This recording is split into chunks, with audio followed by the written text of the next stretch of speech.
거기 잠깐 그 설교 전에 시편에서 오늘 처음 이제 2절 그리고 4절 그리고 8절에 가로로 해서 셀라라고 나왔는데 이게 무슨 뜻인지 잠깐 설명하고 시작하겠습니다. 시편의 어떤 이제 세기로는 한 71번에 걸쳐서 우리나라는 가로치고 나오는데 이제 히브리 성경에는 가로는 없고 그냥 셀라라고 나옵니다. 하박국에서도 이제 나오는데 이게 무슨 뜻인가 모릅니다. 무슨 뜻인지는 모르고 그냥 일반적으로 그리고 많은 사람들이 이제 동의하기로는 살랄이라는 그 히브리 언어에서 나와서 이제 목소리를 높이다. 요 대목이 나오면 목소리를 높이던가 아니면 반주와 음악 연주를 할 때 음조를 높이던가 아니면 이제 흐름을 바꿔라라는 이제 음악적인 용어였을 것이다 정도로 추측을 하고 있습니다. 그래서 정확한 뜻은 모르지만 그래서 여러분들 안 읽었죠? 왜 안 읽었어요? 이때 눈치가 필요한 거죠. 이때 읽었다가 또 나온 줄 그러는데 이제 어떤 뜻이 있다라기보다는 시편이라는 것이 이스라엘에게 오랫동안 읽혀지고 그러면서 우리도 여러분 시편 가지고 찬양을 만들고 가사로 하지 않습니까? 이것이 노래로 분명히 불러졌을 것이다. 그리고 악기도 연주가 됐을 텐데 이때는 아마 소리를 높여 부르던가 더 나아가서 어떤 이제 소수의 학자들은 이때 이스라엘은 어떤 이제 엎드리던가 하는 그런 모습을 취했을 것이다라고까지도 하는데 그냥 일반적으로는 이때는 소리를 높이던가 또 이제 음조를 높여서 이제 그렇게 연주를 했다 정도로 이제 상식적으로 그렇게 알고 있으면 되겠습니다. 여러분 요새 열대야인데 밤에 잠 잘 주무시고 계십니까? 잠자기 어려운 조금 밤이 됐는데 뭐 낮에 뭐 커피를 마셨던 뭐 갱년기건 그래서 잠을 못 주무시는 거는 뭐 아주 심각하지는 않죠. 뭐 병이 있던가 그러면 이제 어려운데 저도 뭐 가끔씩 이제 새벽에 깨면 뭐 1시나 2시쯤 되면 그냥 집에 나와서 예배장으로 나오는데 요새는 1시, 2시 돼도 여러분 사람이 꽤 있다라기보다는 있습니다. 택배를 밤새 택배를 이제 배달하시는 분들, 밤새도록 경비 쓰시는 분들, 밤새 운행하는 택시들, 그와 같은 것들을 봐서 조심히 다녀야 된다. 사람이 차도 많이 다니고 그래요. 윤동주라는 시인이 못 자는 밤이라는 시를 썼습니다. 하나, 둘, 셋, 넷 그리고 말 줄임표 쭉 있고 밤은 많기도 하다. 짧은 시를 썼어요. 여러분 언제 우리가 밤에 잠을 못 이룰까요? 뭐 청년들이나 뭐 이제 어렸을 때는 뭐 사랑의 그리움으로 누군가를 짝사랑해서 밤잠을 못 이루는 것이야 좋지만 그 이후에 밤에 잠을 못 잔다 별로 바람직한 것은 아니죠. 대부분 고민과 고통과 그런 말 못할 어려움이 있을 때 여러분 잠이 오지를 않는 것을 봅니다. 우리가 시편 2편, 1편, 2편 살피고 3편에 들어섰는데 3편에 너무 강하고 센 시가 나왔어요. 3편에 여러분 시편에는 이렇게 앞에 표제어라고 해서 위에 이제 조그맣게 제목처럼 붙은 것이 있는데 거기에 여러분 3편에 뭐라고 써 있습니까? 다윗이 그의 아들 압살롬을 피할 때에 지은 시. 이것은 출판사가 붙인 게 아니라 원래 시편에도 있는 다윗이 다윗의 아들인 압살롬을 피할 때 썼던 시다라고 얘기를 하고 있습니다. 아주 심각한 상황이 일어난 거죠. 다른 사람도 아니라 왕의 자리를 이제 빼앗기 위해서 용모같이 일어났는데 그 대상이 뭐 정적이라던가 아니면 뭐 사울의 남은 뭐 잔당들이나 그런 것이 아니라 자기 태에서 난 압살롬이라는 그 아들이 아버지를 죽이기 위해서 지금 돌아온 것이죠. 오게 돼서 그것을 보고서 다윗이 피합니다. 그냥 왕궁에서 나와서 광야로 들어가는 그때 쓰여진 시다라고 얘기를 해주고 있습니다. 이런 마음이 어땠을까요? 좀 우리가 상상하기가 어렵죠. 이와 같은 일은 여러분에게 없기를 축원합니다. 이와 같은 심각한 일은 없지만 그러나 어쨌든 대단히 어려운 상황이 펼쳐졌어요. 다윗이 그 아들을 피하고 그 아들을 피해서 왕궁을 나가는데 어디로 피할까요, 여러분? 이제 그것에 대한 이제 문제입니다. 여러분 시편 2편 마지막 절에 마지막 문장에 뭐라고 나와 있어요? 여호와께 피하는 모든 사람은 다 복이 있도다. 여호와의 말씀을 주야로 묵상하는 사람이 복이 있고 그의 아들에게 입맞추는 사람이 복이 있고 여호와께 피하는 사람이 복이 있는데 그와 같은 그 하나님 말씀에 대한 시편 1편과 2편 전체의 시편 전체의 방향을 이제 정해지는 그 시편의 적용이 어디서 나타나는가? 대단히 심각한 고통 가운데 나타난다라는 것이죠. 고통이 없는 사람은 없을 겁니다. 그죠? 고통이 없는 사람은 없지만 그러나 평생 동안에 그냥 아무런 고통이 없이 지나는 순간도 별로 없는 것 같아요. 별로 없는 것 같아요. 그렇게 아무런 고통도 없고 걱정거리도 없이 그냥 이렇게 지나는 순간은 별로 그렇게 많지 않은데 다윗은 아주 심각한 지금 상황에 처했습니다. 그래서 이 다윗이 어떻게 하는가? 1절에 보시면 여호와여 나의 대적이 어찌 그리 많은지요 일어나 나를 치는 자가 많으니이다. 이렇게 얘기하고 있습니다. 대적이 첫 번째로 많다. 뭐 적으면 뭐 대수겠습니까? 그런데 많이 대적이 아주 많을 뿐만 아니라 두 번째 그것이 단순한 공격이 아니라 다윗에게 있어서는 죽음의 위협이고 여러 가지 우리로 치면 뭐 생계 위협, 건강과 그 여러 가지 심각한 위험들이 공격하고 넘어뜨리려고 하는 사람들이 지금 많다라고 계속해서 강조해주고 있습니다. 그리고 이 사람들이 어떻게 하는가? 계속해서 비방하고 조롱하고 비난하는 그런 모습들. 우리가 느헤미야에서 살펴봤지만 비난과 조롱은 여러분 어떻게 보면은 더 물리적인 공격보다 심각한 공격, 그 치명상을 입힐 수 있는 모습이 있습니다. 여러분 하나님 왜 이렇게 사는데 사람들이 이렇게 나를 공격하고 힘들게 합니까? 사방에 적밖에는 없습니까? 그런데 여러분 먼저 떠올릴 것은 하나님이 하나님 아니십니까? 그죠? 예수님이 구세주 아니에요. 그런데 여러분 예수님이 그리고 하나님 여호와 하나님께서 이스라엘부터 이제 창세기부터 해서 창세기 3장부터 타락 이후부터 요한계시록까지 예수님이 오셔서 공생의 내내 뭘 겪으십니까? 하나님이 하나님이시고 예수님이 그리스도이시고 부활에 온 우주와 하늘과 땅의 권세를 지니신 분인데 대적 나도 많다야. 나도 많다. 하나님을 대적하고 이 편에서도 살펴봤지만 하나님을 대적하고 그럼 적그리스도와 뭐 하나님께 불순종하는 사람이 지금 뭐 훨씬 많지 않습니까? 그래서 가끔씩 그런 생각을 해요. 하나님은 이거를 어떻게 견디실까? 하나님이 유일하신 하나님이고 예수 그리스도가 메시아인데 도대체 인류의 수많은 사람들은 아직까지도 하나님을 대적하고 무관심하고 하는데 하나님은 이 아픈 것을 어떻게 견디실까? 다윗이 그와 같은 것에 들어간 아들이 배신하는 그 모습을 나타내주고 있습니다. 먼저 구분해내는 것이 필요한데 이럴 때 구분해내는 것이 필요한데 무슨 구분인가?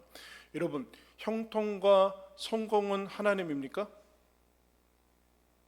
하나님이 주신 것일 수도 있고 안 주신 것일 수도 있지만 하나님은 아니죠.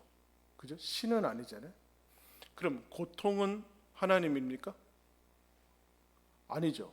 그런데 여러분 우리는 고통을 하나님으로 받아들이고 성공도 하나님처럼 받아들여요. 그래서 무슨 얘기냐? 고통이 닥치면 이거 곧 하나님의 마음이고 하나님이 나한테 이렇게 하시는 거고 그렇게 받아들이게 돼 있어요. 그래서 2절에 이 다윗을 보고 대적들이 어떤 공격을 하는가 이렇게 얘기해요. 많은 사람이 나를 대적하여 말하기를 그는 하나님께 구원을 받지 못한다. 하나님도 너를 돕지 않는다. 하나님도 너 같은 사람 돕고 있지 않는데 봐라. 야, 하나님이 너를 돕고 너에게 구원을 베푸면은 너 그와 같은 모습이겠냐? 라는 식으로 지금 얘기를 하고 있습니다. 너 버림받았어? 뭐 이런 것이죠. 근데 이제 여기에 문제는 무엇인가? 일리가 있어요. 이 사람들 얘기를 들으니까 내가 진짜 그러네.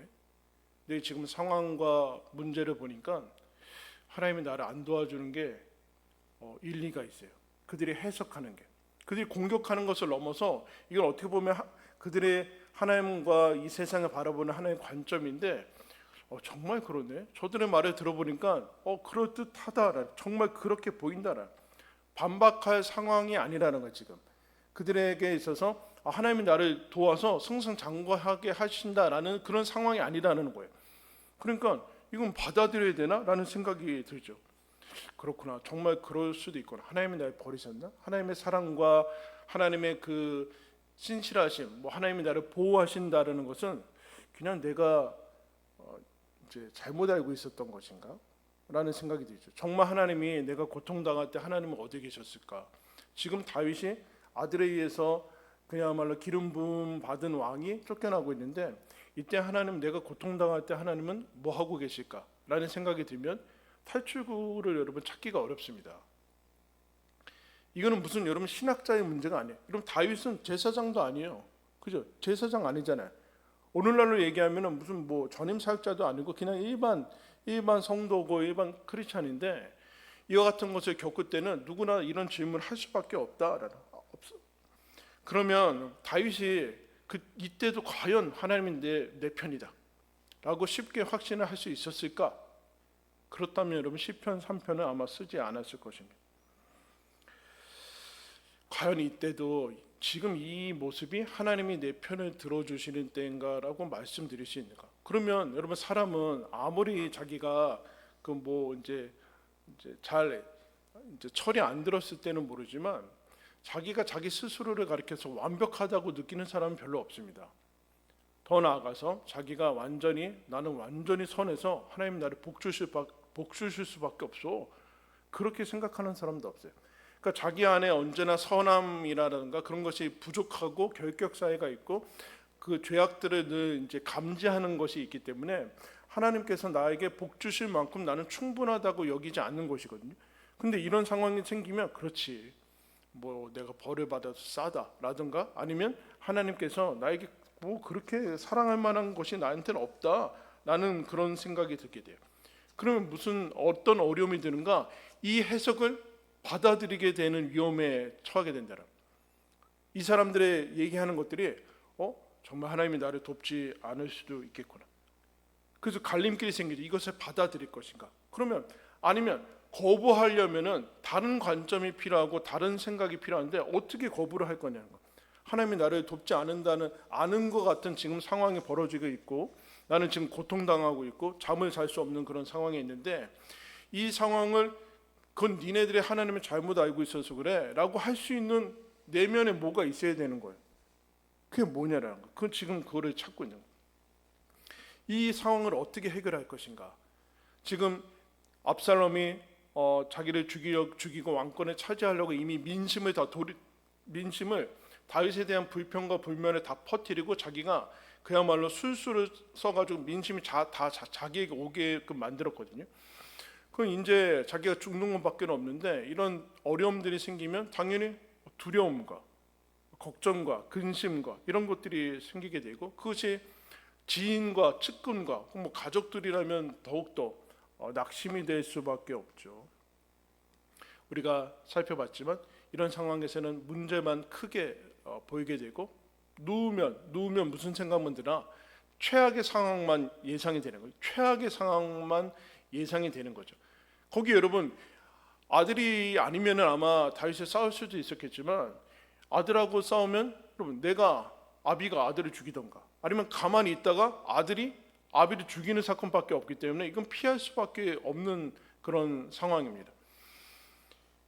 그러나 이런 고통과 어려움들이 닥치면 계속해서 우리는 어떤 생각이 드는가? 꼬리에 꼬리를 물고서 이것이 어떻게 전개돼요? 그럼 계속 부정적인 악순환이 일어나고 최악의 상황에 생각이 되고 그럼 또다시 불안하고 공포에 사로잡히고 하는 그런 생각들을 해서 잠을 잘 수가 없죠. 잠을 이룰 수가 없는 겁니다. 근데 이것을 어떻게 받아들일 것인가? 이런 심각한 문제와 어려움, 그 고난 가운데 있으면 이것 말고 다른 시각이 잘 보이지가 않아요. 이것이 이 사건에는 이 길밖에는 없다라는 생각, 이 생각밖에는 없고, 그래서 자기가 계속해서 이게 뭐 이거는 이렇게밖에는 안 되고 이것밖에 안 되고 이건 실패하고 나는 이제 끝장이고 하는 그런 꽉 막힌 생각밖에는 들지 않는다라는. 그런데 여러분, 그런데 그게 고정된 생각이고 고장난 생각이죠. 여기서 어떻게 빠져나올 것인가? 이 깊은 웅덩이와 같고 막힌 담과 같고 한 가지 길밖에는 없고, 이제 나는 내 인생은 끝났고 이 문제는 해결할 수 없고 이 처절한 배신과 이 감당할 수 없는 이 아픔 속에서 나는 이제 끝났다라고 할 수밖에 없는 그 문제 속에서 어떻게 탈출구를 마련할 것인가의 문제인 것이죠. 그것이 뭡니까? 한번 따라하겠습니다. 여호와여. 여러분, 오늘 본문의 1절 여호와여, 3절 여호와여, 7절 여호와여, 그렇게 얘기해요. 여호와, 여호와. 구원의 이름, 비상구. 다윗이 그 사건, 압살롬이 쳐들어와서 자기가 지금 왕궁을 빠져나와서 광야로 다시 들어가는, 그 10년 넘게 고생했던 광야로 그냥 들어가는데 아무런 뭐 탈출구도 뭐 없던 것도 없어요. 그런데 무엇이라고 얘기합니까? 압살롬 피해서 하나님께로 갑니다. 하나님께로. 여호와 하나님 쪽으로 방향을 틀어요. 하나님 속으로 들어갑니다. 하나님 속으로. 이런 일이 생길 때 고통이 이거 하나님께서 안 막아주시고 하나님이 주신 것이다라고 뭐 그럴 수도 있어요. 그렇게 받아들이면, 만약에 이거 하나님이 주신 거라고 생각하면은 그럼 어떻게 될 것 같아요? 다윗이 그런 얘기예요. 가면서 막 다윗의 대적들이 다윗을 저주합니다. 이미 뭐 이제 끈들어진 왕이니까 막 저주를 퍼부어요. 근데도 옆에 있는 이제 호위대들이 가서 이제 처리하려고 하니까 나더라. 하나님께서 저것이 사실이 아니라면 하나님이 나한테 복을 주실 것이고, 사실이라면 내가 받아야 마땅하지 않겠냐 하면서 그렇게 이제 다윗이 걸어가거든요. 이 고난이 하나님의 것이든 아니면 하나님이 주신 것이든 아니면 하나님과 상관이 없던 간에, 어떻든 간에 이거 하나님을 적으로, 이 상황에서 하나님을 적으로 삼을 것인가, 하나님하고 하나님 속으로 들어가서 하나님과 함께 이것을 할 것인가의 문제는 대단히 중요한 거예요. 하나님이 나에게 그런 것들을 허락하셨을지라도 그래? 하나님을 적으로 돌리고 하나님 없이 이걸 스스로 나 혼자 해결하겠다라는 것이 최악의 선택이에요. 최악의 선택. 근데 다윗은 빠져나와서 하나님 쪽으로 들어가는 것을 이제 보게 됩니다.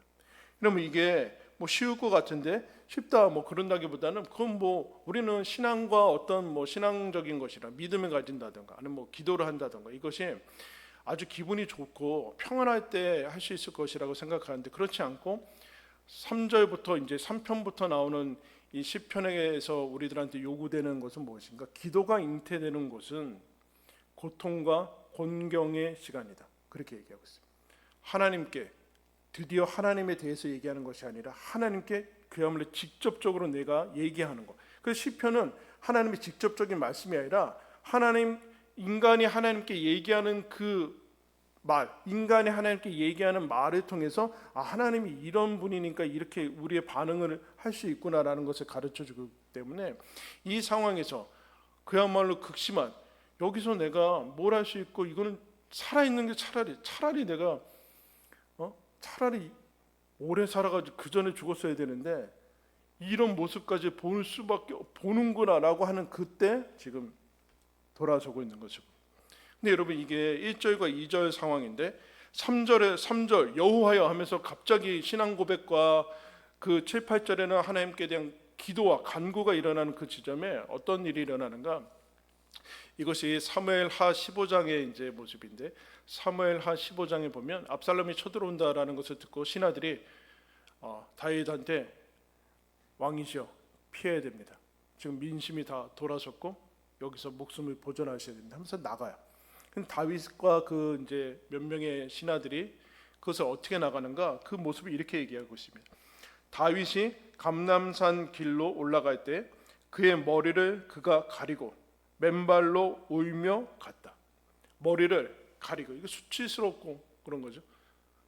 그리고 맨발로 감람산 길을 울면서 갑니다.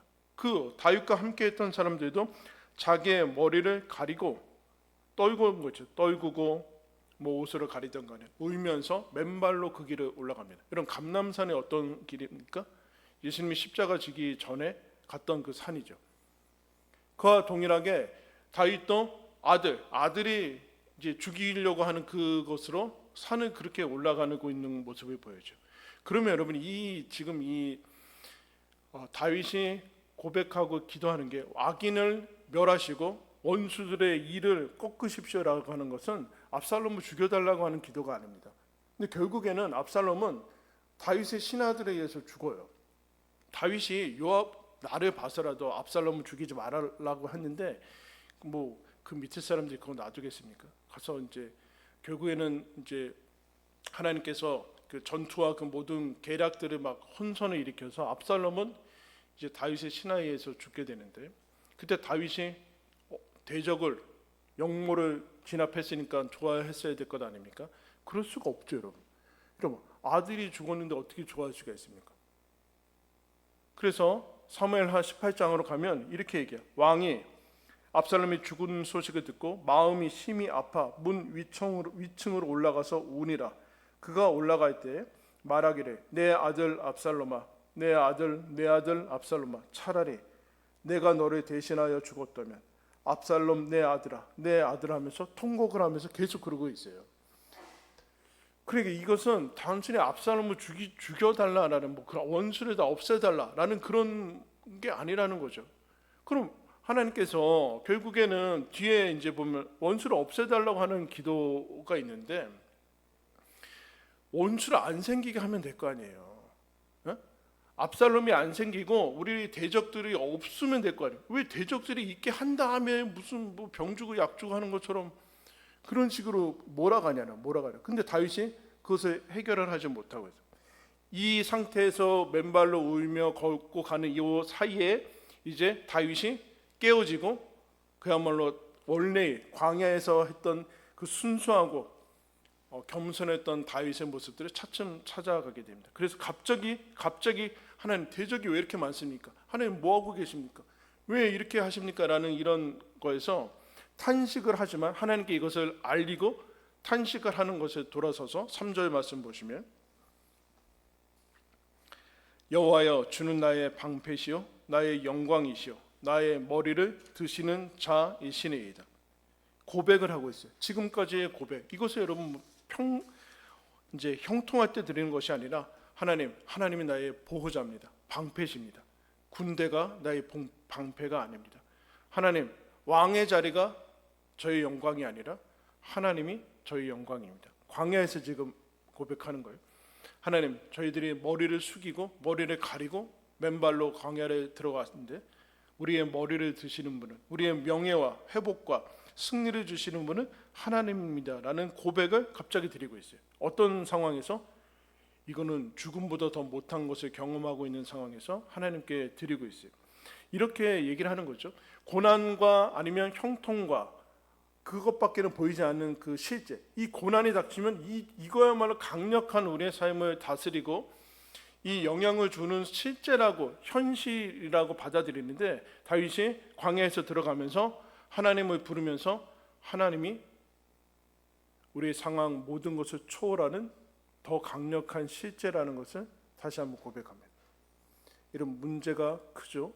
문제가 있고 문제가 없을 수 없고 더 감당할 수 없는 문제가 있지만, 그러나 우리가 늘 고백하듯이 하나님은 훨씬 더 현실적인 실제다라. 신앙의 유익이 무엇이냐? 우리는 그런 생각을 가져. 고난 닥칠 때마다 예수 믿어서 뭐하냐? 너희들이 그렇게 열심히 기도하고 그래서 뭐하냐? 그래요. 뭐하는 게 아니라 진짜 신앙이야말로 여러분 언제나 전천후로 실제하고 필요한 그런 상황이다. 하나님이 여기 계시다라. 하나님이 여기 계시고 그것을 확신하고 고백하면서 어떤 확신을 가지는가? 4절에 내가 나의 목소리로 여호와께 부르짖으니 그의 성산에서 응답하신다. 하나님이 응답하신다. 하나님이 눈에 보이지 않지만 지금은 나는 쫓겨났고 나왔고 지금은 눈에 보이지 않고 가시적인 게 전혀 그렇지 않지만 하나님은 내 기도에 응답하신다라고 얘기하고 있습니다. 그러나 하나님이 응답하시고 그러나 현실은 내 기도와 하나님의 약속과 충돌이 되죠. 근데 어디로 붙을 것인가? 저 대적들이 야 하나님 너 안 도와 라는 거기에 그걸 받아들일 것인가? 아니면 하나님이 여전히 지금 보이는 것을 넘어서 나를 돕는다라는 것을 어느 쪽을 받아들일 것이냐는 거. 그거 어쩔 수 없는 것이라고 정말 너가 선택할 수 있는 것이다. 그러면 다윗이 이쪽을 선택해 나가죠. 그러면서 하나님이 응답하실 것이고 5절에 우리 한번 읽겠습니다. 시작. 내가 누워 자고 깨었으니 여호와께서 나를 붙드심이로다. 여러분 우리나라 예전에 우리나라 요새도 그러네. 밤새 안녕하셨습니까? 요새도 그렇게 인사하나요? 그렇지 않죠. 요새 인사 안 하죠. 밤새 안녕하셨습니까는 무슨 뜻이에요? 보통 밤새 가거든요. 가세요. 뭐 그렇게 가면 호상이겠지만 밤새 가세요. 밤새 웃으면 안 되는데 재밌어서 웃는 게 아니에요.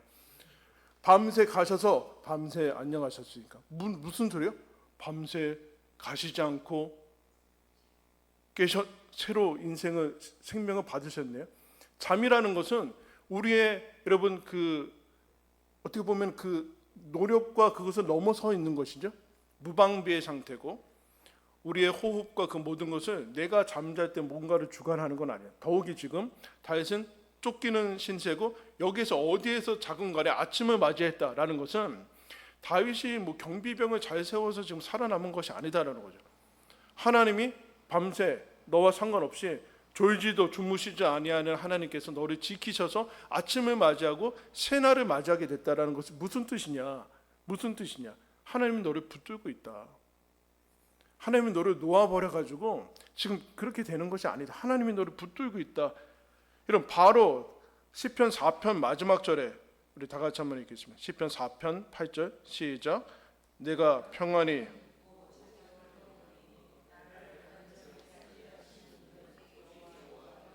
또 얘기하고 있어요. 또 얘기하고 있어요. 이거는 반대로 얘기했죠. 3편에서는 자고 일어났어요. 근데 이거는 지금 다시 잘 것이다. 그렇게 이제 얘기하는. 그래서 시편 3편을 아침 기도라고 하고 시편 4편에 저녁 기도라는 별명이 이제 붙어 있는데요. 지금 너는 매일같이 하나님께서 지켜주고 계시다. 그 밤에 너가 잠 못 드는 밤이 있다. 지금 잠잘 수 없는 밤이 있다. 그러나 아침을 맞이하게 될 것이다. 자라. 하나님이 너를 붙드실 것이다. 너가 24시간 불철주야 깨어 있어서 다음 날을 맞이하는 것은 아니지 않느냐. 하루의 단위로 하나님께서 끊어버리세요. 사람을 하루 단위로 끊어버리세요. 한 일주일에 한 번 자고 6일 동안 살고 그렇게 하지 않고 하루 만에 끊으시면서 너 매일같이 깨달아야 된다. 매일같이 너 붙들고 있고 하나님께서 너를 인도하고 계시다. 내가 너를 주관하고 있다. 라는 그 얘기를 하죠. 그래서 여러분 이것을 한번 확인하겠습니다. 여러분 복음서로 가서 마가복음 4장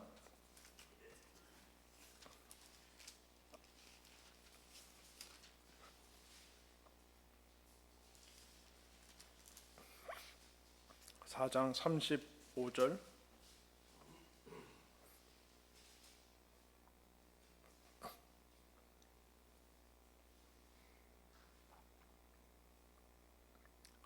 (35절부터) 41절까지 교독하겠습니다. 그날 저물 때 제자들에게 이르시되 우리가 저편으로 건너가자 하시니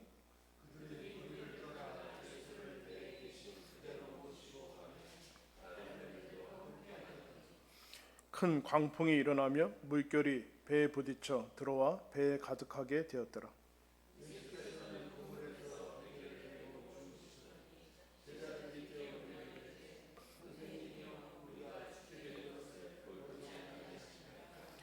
예수께서 깨어 바람을 꾸짖으시며 바다더러 이르시되 잠잠하라 고요하라 하시니 바람이 그치고 아주 잔잔하여지더라.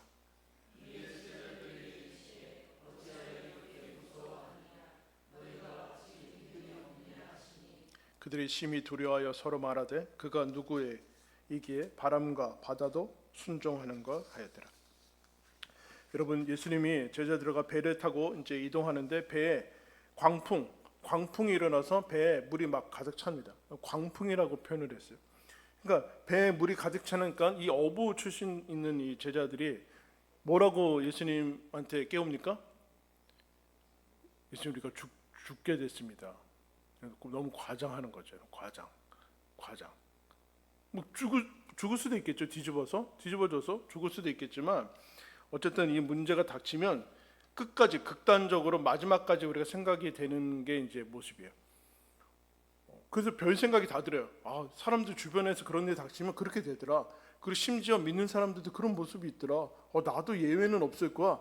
이런 근거 없는 확신들이 이제 막 가득 차죠. 그래서 예수님을 깨웁니다. 근데 예수님 뭐 하고 계셨어요? 주무셨어요. 그러면서 예수님이 일어나면서 너희들 왜 이렇게 무서워하느냐? 내가 너희들과 지금 함께 하고 있는 거 아니냐? 광풍만 보이고 배에 함께 있는 예수님은 보이지 않느냐? 지금 그 얘기를 하는 거죠. 무서워하는 거, 믿음이 없다라는 것은 무서워하는데 광풍이 없다는 얘기도 아니죠. 그러면 광풍이 없으면 되잖아요. 왜 광풍이 있게 만드는? 근데 예수님 뭐예요? 광풍이 있어도 무서워하지 말고 나랑 배 타고 가야 된다. 그럼 광풍이 없을 때만 너희들이 무서워하지 않는 거라면 사실은 믿음은 아니지 않느냐. 나한테 주목하는 것이 아니라 광풍의 유무에 따라서 너희들이 움직이는 거지 예수님이 있고 없고로 움직이는 것은 아니지 않냐. 응? 대적이 많고 적으면 아무런 문제가 되지 않는다. 너가 하나님을 믿느냐 신뢰하느냐의 문제지 문제보다 하나님을 주목하느냐의 문제지 문제가 크냐 아니냐는 아무것도 아니다. 우리는 문제가 없어져야 된다. 아니면 생겼다라는 것에만 주목하지만 그렇지 않고 너가 하나님을 주목하느냐 하나님과 같이 가느냐의 문제다. 그 뒤로 넘어가서 사도행전 12장으로 가면 사도행전 12장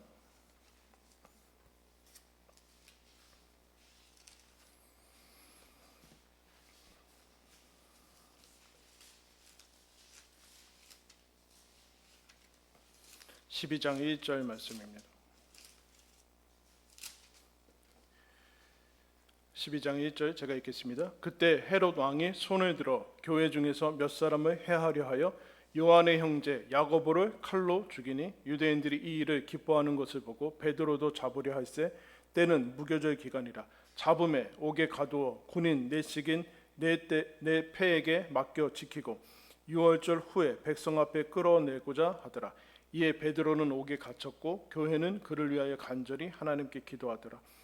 헤롯이 잡아내려고 하는 그 전날 밤에 베드로가 두 군인 틈에서 두 쇠사슬에 매여 누워 자는데 파수꾼들이 문 밖에서 옥을 지키더니 호련히 주의 사자가 나타나며 옥중에 광채가 빛나며 또 뭐라고 나와요? 베드로의 옆구리를 쳐 깨워 이르되 급히 일어나라 하니 쇠사슬이 그 손에서 벗어지더라.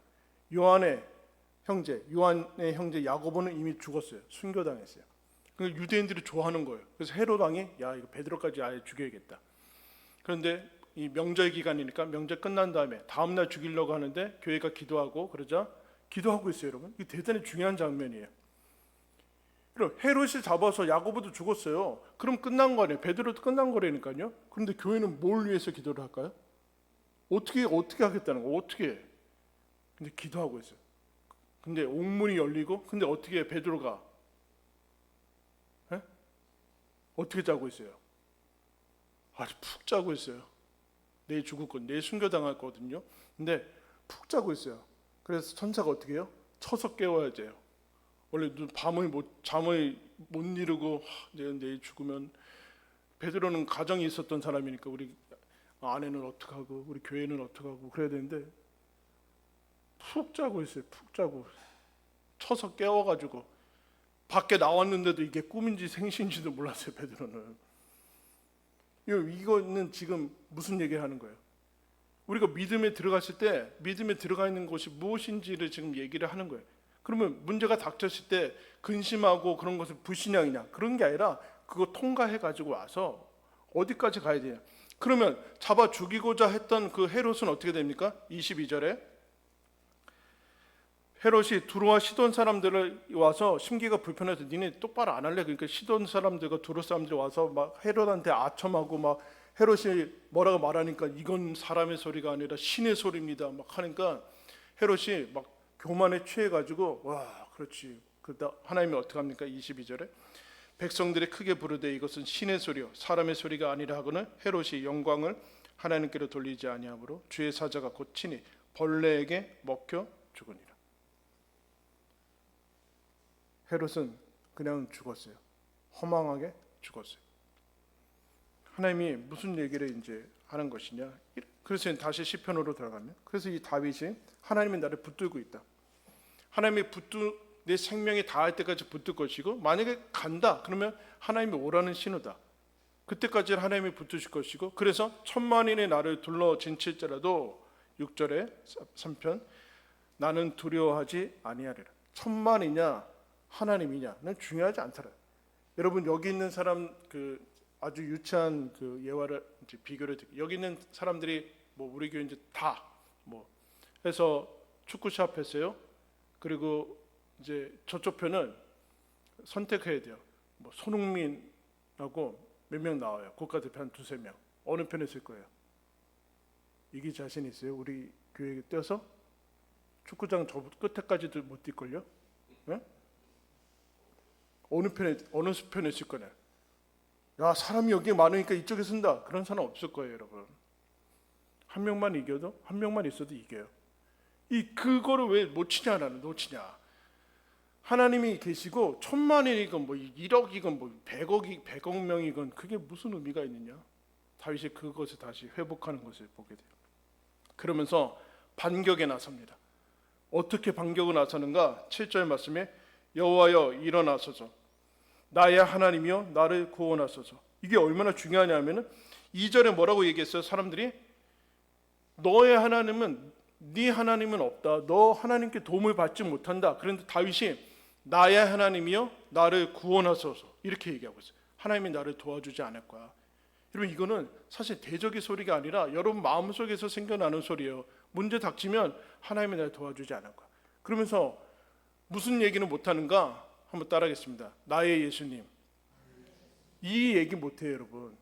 예수님이 멀리 있는 것 같거든요. 내 예수님이라고 얘기하지 못해요. 나의 예수님. 근데 다윗이 네 하나님이 어딨냐? 너 하나님께 버림받았어. 그런데 나의 예수님, 나를 구원해 주십시오. 그리고 원수를 멸해 주십시오. 그러면서 더 놀라운 것은 8절에 구원은 여호와께 있사오니 주의 복을 주의 백성에게 내리소서. 이런 지금 복을 간과할 만한 상황이 아니지 않습니까? 뭐 중립적인 것도 아니고 지금 평범한 상황이 아닌데 가장 최악의 상황에서 어디까지 나아가는가? 원수가 멸해지는 거, 뭐 여기 상황에서 벗어나는 거 그게 아니라 하나님 복을 주십시오. 그렇게 여러분 간구를 하고 있어요. 복을 주십시오. 하나님이 그 정도다라고 얘기를 해주고 있습니다.